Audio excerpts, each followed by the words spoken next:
An opportunity now in Cleveland with a quarterback situation that, honestly, he can come out of and win the job. I think he'll do well. I really do. I think the kid works really hard. I think he loves the game of ball. And when it comes down to it, if you have a guy like that loves the game, obviously grown up around it his whole life, I think he'll be successful. He has a tremendous luxury to change plays at the line of scrimmage and what he sees. But you got to take into account that this kid has started every game in his high school career. This kid has started every game in his college career but one. He's seen a lot of football.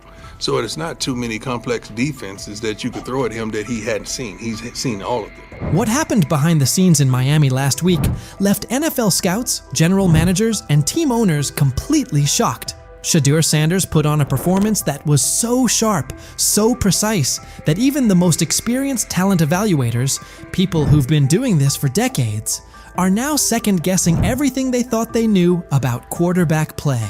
The buzz started quietly on Tuesday. By Friday, it was all anyone in football circles could talk about. And now it makes total sense why Deion Sanders has been so confident about his son's NFL future. What you're about to hear could seriously shift the way you see the 2025 NFL Draft. But before getting into the details of that private session, take a second to think about this. How many times have we seen quarterbacks hyped up only to fall apart under real pressure? How often do college stars shine in the NCAA but fold when they step into the NFL's high-stakes environment? The league's history is full of QBs who looked unstoppable in college but couldn't cut it at the next level. That's exactly why what Shedeur did last week is so unbelievable. This wasn't a flashy highlight reel against weak college defenses. It wasn't a carefully edited clip designed to go viral. This was a real, high-stakes NFL-style workout, with all the pressure you can imagine. Here's what we know. About 3 weeks ago, word started to get around that Shedeur had scheduled a private workout in Miami. But this wasn't just any workout. It took place at a top-tier training facility, the kind of place where legends like Tom Brady and Aaron Rodgers go during the offseason to sharpen their skills. It's a spot known for its privacy and intensity, far away from media noise. But here's where things got really serious. Shedeur didn't just bring in a few position coaches or local scouts.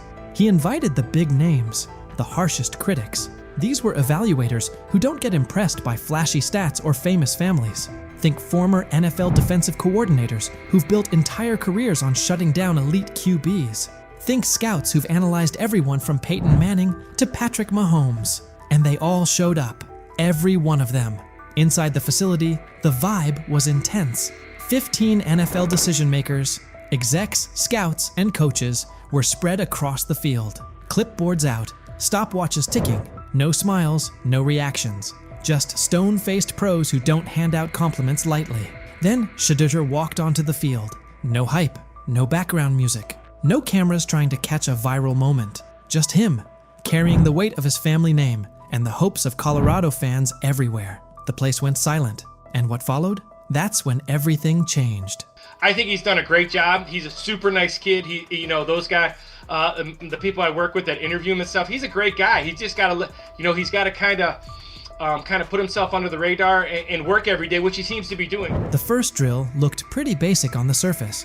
40-yard throws to stationary targets. Seems simple, right? Not exactly. These weren't college-level wideouts standing out there. They brought in former NFL receivers, guys who really understand how to create separation and run routes with pro-level precision. These are the kinds of receivers who can truly expose whether a quarterback has what it takes or not. Shedeur steps up to the line. First throw. Absolute laser. 40 yards, fast and clean. Tight spiral, right on target. Hits the receiver perfectly in stride. Scouts glance at each other, but no reactions yet. They've seen strong arms before. Then comes the second throw. Still 40 yards, but now it's a comeback route. Way more challenging. The timing has to be spot on. The throw needs to be out before the receiver even makes his cut. Shedeur doesn't just hit the pass. He reads it ahead of time, releasing the ball before the receiver even turns. When the ball lands right in the receiver's chest, just as he comes out of the break, even some of the veteran coaches are caught off guard. One scout literally drops his clipboard. And that was just the warm-up. The real challenge came next. Game simulation. Imagine this. A mock defense made up of former NFL players. Not fringe guys, but legit starters from just a couple of seasons ago. These defenders know how to bait quarterbacks, disguise their coverage, and turn up the pressure. Here's the setup. 2-minute drill, down 6 points, 85 yards to go, no timeouts. It's the kind of pressure that usually breaks college quarterbacks and separates the real ones from the hype. Shedeur lines up under center. The defense shows one look, but you can tell something's coming. There's a shift about to happen. Classic disguise to force confusion. As soon as the ball is snapped, the coverage rotates, just like expected. Most young QBs would freeze, panic, or try to force something risky, but not Shedeur. He steps up into the pocket with the kind of calm you see from seasoned pros. Eyes downfield the entire time. Then, he sees it. A tiny window, open for maybe half a second. A slot receiver breaking on a dig route, the linebacker trailing just behind. That window is so tight most college QBs wouldn't even attempt it. But Shedeur doesn't hesitate. He fires a strike right between two defenders, hitting his receiver in perfect stride. The linebacker stops mid-step, stunned. The safety trying to rotate over just shakes his head, like he can't believe what he just saw. The scouts lean in. They know they're watching something rare. And the best part?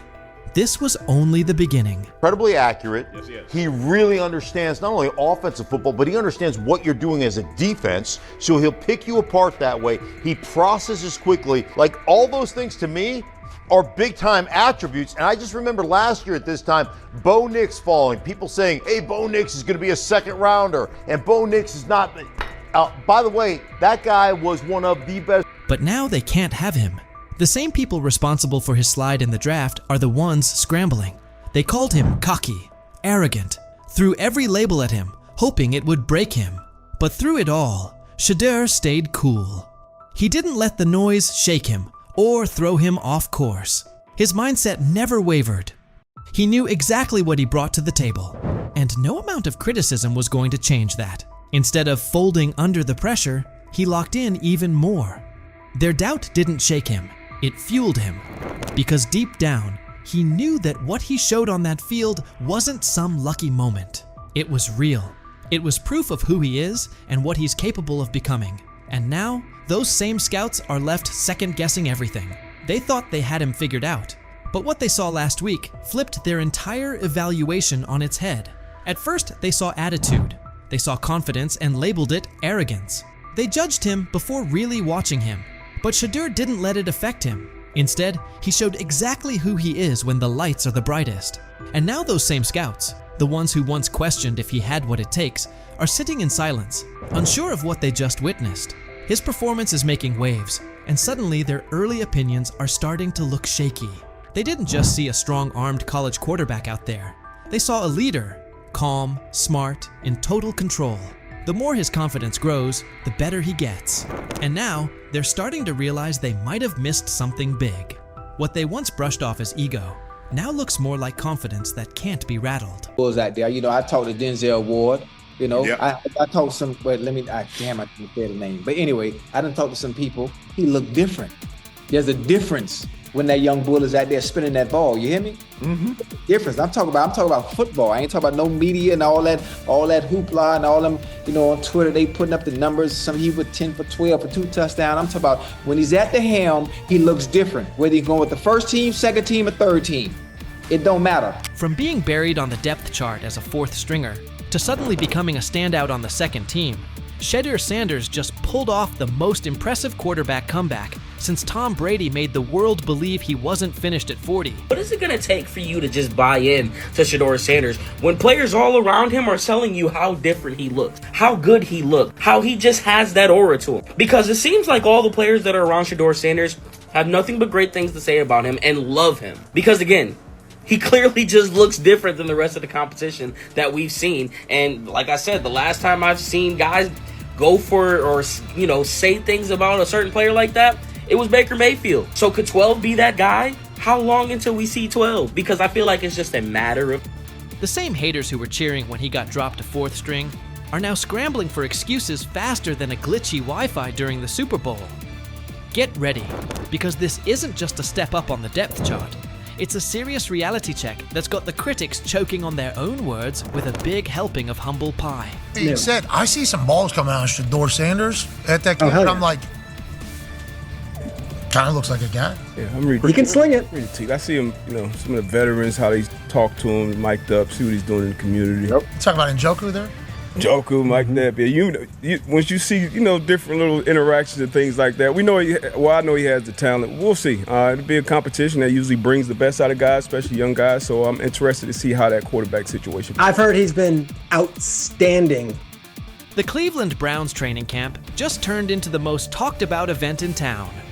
All thanks to Shedeur Sanders, who took his spot as fourth string and used it as motivation for one of the most impressive rises the NFL has seen in years. While everyone was busy counting him out and calling his career dead, Sanders was quietly putting together a performance so good that coaches are saying they haven't witnessed anything like it in the last 15 years. Drafted in the 5th round, all that means nothing when it's time to play football and that whistle blows. He looks different than the rest of the competition. That's what I heard. And I'm talking from a, not Brother Ward, I'm just talking about from sources that's in that room, that's on that field, that's playing the sport. Man, come on, man. Yep, coaches with decades of experience are honestly scratching their heads, trying to figure out how someone goes from being a practice squad afterthought to seriously competing for a starting spot in just a few weeks. Thing is, they never planned on taking him. The problem is, like Ocho Cinco said, you got somebody that has endeared himself to the locker room. And guess what? The difference between him and Tim Tebow, the biggest one, is he can play. He can throw the ball. Tim Tebow running around being an H-back, he can throw the ball. And he's done everything he needs to do. He ain't saying nothing. He ain't rocking the boat. He ain't mad about the reps. He ain't mad about none of that. All the people out there want to see is this, like Tyver said earlier. We want to see what he can do with Jerry Jeudy. That's it. I want to see what he can do with David Njoku. I want to see him with Junkins. I want to see him with the first running backs. If you are cooking, if you are beating down the doors with the 3s and 4s, guess what? You deserve more. That was a bar. It rhymed. It was. Remember when Mary Kay Cabot dropped that bombshell report saying Shedeur Sanders was the 4th string quarterback? The internet blew up faster than a Michael Bay explosion. Critics came out of nowhere, like ants at a picnic, rushing to call his NFL dreams dead on arrival. They claimed he was only shining against guys who'd either end up on practice squads or be out of the league by September. They pointed out he wasn't getting reps in 11-on-11 drills and said he needed to earn his way up the depth chart. Dude, listen, the guy, all I can say is that he goes where the ball's supposed to go and it looks the way it's supposed to look. Mm-hmm. And when I hear that tells me it sounds like the Browns may have got a steal with Shedeur Sanders in the 5th round because I think he'll have a chance. I'm not saying he's going to be the starting quarterback in September, like week 1 or 2 or whatever it may be early in the year, but I think he's got a chance to develop into something that hopefully would preclude them from having to draft a quarterback first overall or top 5 next year. He said, I see some balls coming out of Shedeur Sanders at that game, and I'm like, kind of looks like a guy. Yeah, I'm reading. He can sling it. I see him, some of the veterans, how they talk to him, mic'd up, see what he's doing in the community. Yep. Talk about Njoku there. Joku, Mike Napier. Once you see, different little interactions and things like that, I know he has the talent. We'll see. It'll be a competition that usually brings the best out of guys, especially young guys. So I'm interested to see how that quarterback situation. I've heard he's been outstanding. Funny how the tables have turned. Those same critics are now watching Sanders climb the depth chart like he's scaling Mount Everest with rocket boosters. The guy they wrote off is now the one they can't stop paying attention to. Every completion sends a message. Every perfect throw is a reminder that real talent doesn't stay hidden forever. And with every practice, he's showing that maybe, just maybe, the Browns stumbled upon their hidden gem. One thing for the fans to sit here and hype up Shedeur Sanders because we all know how we get about certain players that we like. But it's another thing when you hear it from players who are actually on the field, who are actually in the locker room, who are actually next to this guy every single day. Because I'm sure we've all seen the quote by now by Chad Johnson when they were on the nightcap, and he talked to some young bulls. He talked to Denzel Ward. He didn't want to give away his name, but he already did it. And he said that Denzel Ward says he looks different from the rest of the competition. We've already been seeing. When word got out that Shedeur Sanders officially moved up to second-team reps, passing Dillon Gabriel along the way, the shockwaves hit from Cleveland all the way to Canton. This wasn't just some small roster tweak, this was huge. One day he's throwing passes to practice squad guys, and the next he's running with the second team, putting real pressure on the starting quarterback spot. The promotion came after Sanders completely dominated minicamp, showing toughness, leadership, and total control on the field. His passes were right on target, hitting receivers in stride. His decision-making was sharp as a blade, and his grasp of the playbook had coaches nodding like proud parents at a school play. But this wasn't beginner's luck. It was steady, calculated execution that the coaching staff just couldn't ignore. And I don't know, there was never no one thought he was this like malcontent or like a bag. It wasn't. That was the word, That was kind of what was being said. That was kind of what was being said. No. The pre-draft process was so unorthodox that he didn't go through it all like everyone else did. And I think there's a lot that we can look back on this thing, especially if he becomes a star in this league and say, you could point fingers in a million ways.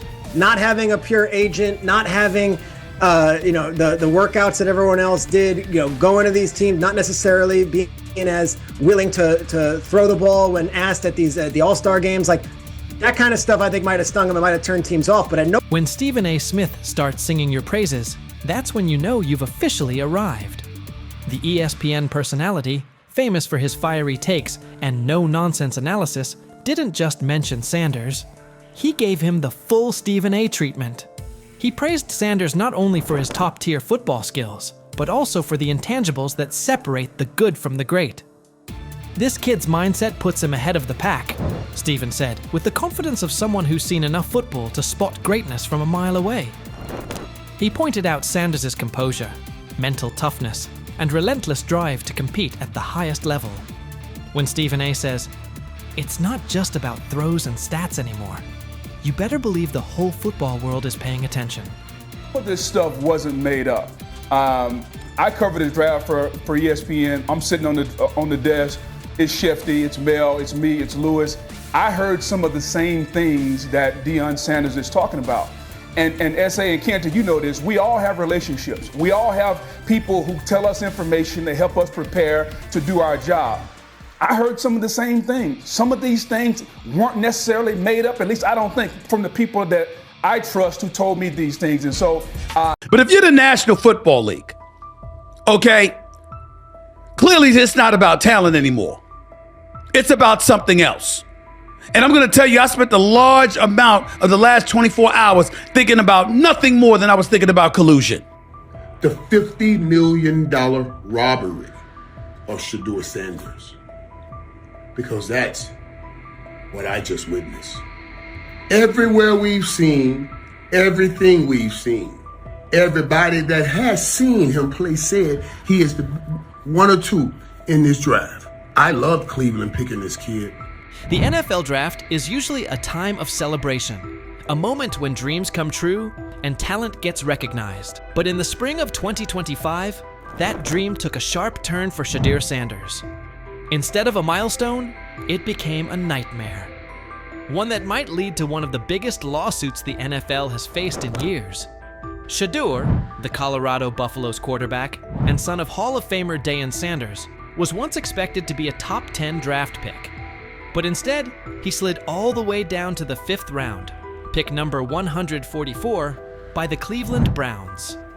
Now, quiet speculation has grown into loud conversations. Reports say the Sanders family is getting ready to take legal action against the NFL and several team owners, accusing them of collusion, defamation, and causing long-term financial harm. And the more you look into it, the more complicated it seems. From the outside, Shedeur's sudden drop in the draft doesn't add up.